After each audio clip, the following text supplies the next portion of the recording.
سعید بن مسیب نے خبر دی اور ان سے ابو ہریرہ رضی اللہ عنہ نے بیان کیا کہ رسول اللہ صلی اللہ علیہ وسلم نے فرمایا کہ جس رات میری معراج ہوئی میں نے عیسیٰ علیہ السلام سے ملاقات کی تھی۔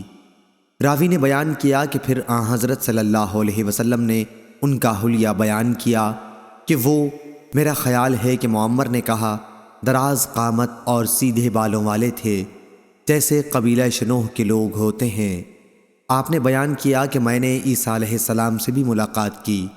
حضرت صلی اللہ علیہ وسلم نے ان کا بھی حلیہ بیان فرمایا کہ درمیانہ قد اور سرخ و سفید تھے جیسے ابھی غسل خانے سے باہر آئے ہوں، اور میں نے ابراہیم علیہ السلام سے بھی ملاقات کی تھی اور میں ان کی اولاد میں ان سے سب سے زیادہ مشابہ ہوں۔ حضرت صلی اللہ علیہ وسلم نے فرمایا کہ میرے پاس 2 برتن لائے گئے، ایک میں دودھ تھا اور دوسرے میں شراب۔ مجھ سے کہا گیا کہ جو آپ کا جی چاہے لے لو۔ میں نے دودھ کا برتن لے لیا اور پی لیا۔ اس پر مجھ سے کہا گیا کہ فطرت کی طرف آپ نے راہ پا لی یا فطرت کو آپ نے پا لیا۔ اس کے بجائے اگر آپ شراب کا برتن لیتے تو آپ کی امت گمراہ ہو جاتی۔ صحیح بخاری حدیث نمبر 3437۔